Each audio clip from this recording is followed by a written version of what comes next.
एक महिला रात 3 बजे घर से बाहर निकलती है और पीछे छोड़कर आती है एक जली हुई लाश, एक जला हुआ कमरा और वो तमाम कोशिशें जो शायद उसने इस हत्या को सिर्फ एक दुर्घटना में बदलने के लिए की। क्या एक महिला सच में इतनी निर्दयी हो सकती है कि वह अपने साथ लिव इन में रहे पार्टनर का कत्ल कर दे? क्या एक महिला इतनी मजबूर हो सकती है कि वह कानून को अपने हाथों में ले ले? इस कहानी के बहुत सारे पहलू हैं। मैं बात कर रहा हूँ रामकेश मीणा केस के बारे में। रामकेश मीणा जो दिल्ली में रहकर यूपीएससी की तैयारी कर रहा था, उसका कत्ल उसकी ही प्रेमिका अमृता चौहान ने अपने पुराने प्रेमी के साथ मिलकर कर दिया। इस कहानी के इन पहलुओं पर चर्चा करना इसलिए भी ज़रूरी है क्योंकि इसमें एक साइबर अपराध है, एक हत्या है और सबूतों को छिपाने की वो कोशिशें हैं जो सिर्फ एक फोरेंसिक एक्सपर्ट कर सकता है। क्योंकि अमृता चौहान फोरेंसिक एक्सपर्ट थी, फोरेंसिक स्टडीज़ कर रही थी और इसी वजह से ये केस थोड़ा सा पेचीदा हो जाता है। यदि आप इस केस में इंटरेस्टेड हैं तो आप इस कहानी को पूरा सुनिए। मेरा नाम है लवी बेनीवाल और स्वागत है आप सभी का ब्लड मिस्ट्रीज़ में। एक तरफ जहां इस कहानी के किरदार रामकेश मीणा और अमृता चौहान हैं, वहीं दूसरी तरफ हमें सुमित कश्यप और अमृता चौहान के घरवालों के एक वाकया का भी ध्यान रखना होगा। अमृता चौहान के घरवालों ने 8 जुलाई 2024 को अमृता चौहान को अपनी संपत्ति से बेदखल कर दिया और साथ ही अमृता चौहान के साथ सभी संबंध विच्छेद कर लिए। इसका मतलब बेसिकली ये होता है कि अमृता चौहान के घरवालों ने कहा कि क्योंकि अमृता चौहान का रहन सहन उसके घरवालों को पसंद नहीं, इसीलिए हम उसके साथ अपने सभी संबंधों को ख़त्म करते हैं। ये 2024 की बात है। 2025 में चलते हैं जहां अमृता चौहान की मुलाकात रामकेश मीणा से होती है। मई 2025 में रामकेश मीणा और अमृता चौहान नोएडा में किसी इंटरव्यू के दौरान मिलते हैं। इस इंटरव्यू में दोनों की मुलाकात होती है और दोनों एक दूसरे के बारे में जानते हैं कि रामकेश मीणा यूपीएससी एग्जामिनेशन की तैयारी कर रहा है, वहीं अमृता चौहान एक फोरेंसिक साइंस की स्टडी को कंप्लीट कर रही है। यहाँ ध्यान देने वाली बात यह है कि एक तरफ रामकेश मीणा जिसकी उम्र 32 साल है, वहीं अमृता चौहान मात्र 21 साल की उम्र में है। ऐसे में दोनों के बीच में संबंध शुरू होते हैं और रामकेश मीणा और अमृता चौहान के बीच नज़दीकियाँ इतनी ज़्यादा बढ़ जाती हैं कि अमृता चौहान रामकेश मीणा के घर रहने पहुंच जाती है। रामकेश मीणा का घर जो कि दिल्ली के गांधी विहार में मौजूद है, वहां अमृता चौहान रहने लगती है और दोनों के बीच में शुरू होता है एक लिव इन रिलेशनशिप। एक तरफ जहां रामकेश मीणा और अमृता चौहान एक दूसरे के काफ़ी नज़दीक आ रहे थे, वहीं शुरू हो रहा था रामकेश मीणा का घिनौना काम। रामकेश मीणा अमृता चौहान की अश्लील वीडियोस बनाकर अपने लैपटॉप में सेव कर रहा था। इन वीडियोस से शायद वो अमृता चौहान को ब्लैकमेल करना चाहता था, लेकिन जब ये बात अमृता चौहान को पता चली तो दोनों के बीच में मतभेद शुरू हो गए। अमृता चौहान ने उन वीडियोस को डिलीट करने के लिए कहा, लेकिन रामकेश मीणा इसके लिए शायद तैयार नहीं था। रामकेश मीणा ने उन वीडियोस को डिलीट करने से मना कर दिया। इसी के चलते अगस्त 2025 में अमृता चौहान वापस मुरादाबाद लौट जाती है और वापस लौटने के बाद प्लानिंग शुरू होती है रामकेश मीणा के कत्ल की। अमृता चौहान रामकेश मीणा को अब रास्ते से हटाना चाहती थी, लेकिन इसके लिए चाहिए था उसे एक फुल प्रूफ प्लान। क्योंकि अमृता चौहान फोरेंसिक साइंसेस की स्टडीज़ कर रही थी, तो ये बहुत अच्छी तरह से जानती थी कि किस तरह से एक क्राइम सीन को एक एक्सीडेंटल सीन में बदलना है, किस तरह से एक हत्या को मात्र एक दुर्घटना में बदल देना है।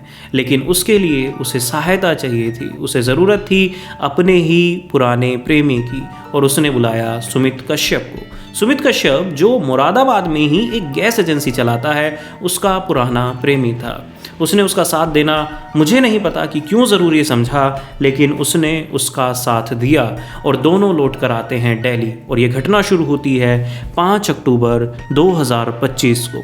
5 अक्टूबर 2025 को सुमित कश्यप का एक दोस्त संदीप कुमार जो सीजीएल की तैयारी कर रहा था, और साथ ही अमृता चौहान गांधी विहार में पहुंचते हैं और रामकेश मीणा के कत्ल की तैयारी शुरू करते हैं।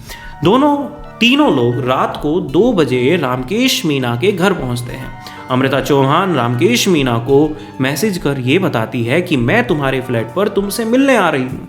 रामकेश मीणा भी इस दौरान ये चाहता था कि अमृता चौहान उससे मिलने आए और वो उसे धमकी भी दे रहा था कि मेरे पास तुम्हारे अश्लील वीडियोस हैं, मैं चाहता हूँ कि तुम मेरे साथ ही रहो। और इसी के चलते अमृता चौहान रामकेश मीणा के पास पहुँच जाती है, लेकिन इस बार वो अकेली नहीं थी। बात 5 अक्टूबर 2025 के सुबह 2 बजे की है। अमृता चौहान अपने ही दोस्त संदीप कुमार और सुमित कश्यप के साथ वहां गई थी। सुमित कश्यप, संदीप कुमार और अमृता चौहान तीनों ने ही मास्क पहने हुए थे। अमृता चौहान ने रामकेश मीणा को घर से बाहर आने के लिए कहा और रामकेश मीणा ने जैसे ही दरवाज़ा खोला, सुमित कश्यप और उसके दोस्त संदीप ने रामकेश मीणा पर हमला कर दिया। इसके बाद रामकेश मीणा की गला दबाकर हत्या कर दी गई और रामकेश मीणा के शव को जलाने की तैयारियां शुरू हो गई। रामकेश मीणा के ऊपर वहाँ रखा घी, वहाँ रखा तेल, वहाँ रखी शराब, सबको उड़ेला गया और एक व्यवस्था तैयार की गई। एक गैस का नोब खोला गया और ऐसी व्यवस्था बनाई गई कि ये घटना, ये हत्या सिर्फ एक दुर्घटना के रूप में लोगों के सामने आए। अमृता चौहान, चूंकि उसकी कलाई पतली थी, दरवाजे के अंदर हाथ डालकर दरवाजे की कुंडी को अंदर से लगा देती है और तीनों जीने से उतरकर बाहर आते हैं। उसके बाद वहाँ होता है एक ब्लास्ट और ये कॉल जाती है तिमारपुर पुलिस स्टेशन में। फायर ब्रिगेड की टीम जैसे ही इस आग को बुझाती है तो अंदर से निकलती है एक लाश, एक जला हुआ कमरा और एक पूरी व्यवस्था जो इस हत्या को मात्र एक दुर्घटना में बदलने के लिए की गई थी। उसके बाद अमृता चौहान का हंट शुरू होता है, क्योंकि वहां के लोगों ने बताया कि अमृता चौहान नाम की एक लड़की यहां रहती थी। लेकिन इस बात की पुष्टि कर पाना अब भी मुश्किल था, क्योंकि कुंडी अंदर से बंद थी। इसका सीधा मतलब था कि रामकेश मीणा अपने घर में अकेला था। पुलिस को भी एक बार को ये लगने लगा कि ये मात्र एक एक्सीडेंट है। लेकिन जब कैमरों को खंगाला गया तो रात 2 बजे वहाँ 3 लोग जाते हुए दिखाई दिए और वो 3 लोग में से एक था संदीप, दूसरा था सुमित कश्यप और तीसरी थी अमृता चौहान। अमृता चौहान जब उसके कमरे में अंदर घुसती है, उसका मर्डर करती है, बाहर आती है, उसके बाहर आने के तुरंत बाद वहाँ पर ब्लास्ट होता है, जिसको बुझाने के लिए दमकल की गाड़ियाँ उसके घर पहुँची थी। दमकल की गाड़ियों ने जैसे ही इस आग को बुझाया, अंदर से निकली लाश को देखकर सब सकपका गए, सब सदमे में थे। सबको लगा कि रामकेश मीणा के साथ मात्र एक दुर्घटना हुई है, क्योंकि कुंडी अंदर से बंद थी। लेकिन इस कुंडी को अंदर से बंद किया गया था। कुंडी जो एक ऐसे दरवाजे में लगी थी जिसके अंदर इतना गैप था कि अमृता चौहान अपना हाथ डालकर उस कुंडी को बंद कर सकती थी। और जब वो कुंडी बंद की गई तो पुलिस के लिए सभी दरवाजे भी बंद हो गए।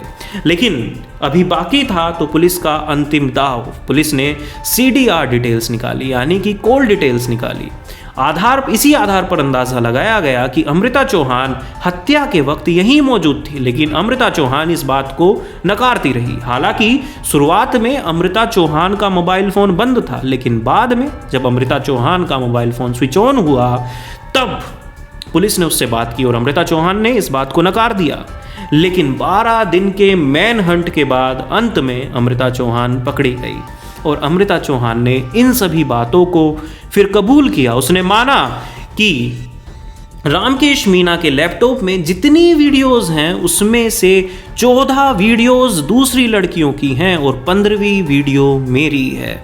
जब लोग वहाँ से निकले तो अपने साथ एक हार्ड डिस्क भी लेकर निकले थे जिसमें 15 अलग लड़कियों की वीडियोस मौजूद थी। रामकेश मीणा भी किसी दरिंदे से कम नहीं था। वह भी दूसरी लड़कियों के वीडियोस को अपने कंप्यूटर में सेव कर रहा था, उनकी आबरू के साथ खेल रहा था, एक साइबर क्राइम कर रहा था। बस यहाँ पर अमृता चौहान ने एक इलीगल और गैर कानूनी रास्ता अपनाया और रामकेश मीणा को अपने रास्ते से हटा दिया। इस घटना का शिकार बने संदीप कुमार, इस घटना का शिकार बने सुमित कश्यप, इस घटना का शिकार बने अमृता चौहान। आज तीनों तिहाड़ जेल में बंद हैं और उनका जो ट्रायल है वो चल रहा है। इस कहानी से हमें सीखने के लिए मिलता है कि हम लोगों पर आंख बंद करके भरोसा तो करते हैं, लेकिन जब वो भरोसा टूटता है तो वो घटनाओं को जन्म देता है। इस घटना में, इस कहानी में मौजूद है एक साइबर क्राइम जो रामकेश मीना ने किया। इस कहानी में मौजूद है एक हत्या जो अमृता चौहान, सुमित कश्यप और संदीप कुमार ने की। ये कहानी बहुत ही पेचीदा है, लेकिन इस कहानी से हमें बहुत कुछ सीखने के लिए मिलता है। तो ऐसी ही स्टोरीज को सुनने के लिए आप हमारा चैनल सब्सक्राइब कर सकते हैं। स्वागत है आप सभी का ब्लड मिस्ट्रीज में। खोइएगा नहीं, ऐसी कहानी मैं सुनाता रहूँगा, मिलता रहूँगा आपसे। चैनल को सब्सक्राइब करना मत भूलिएगा।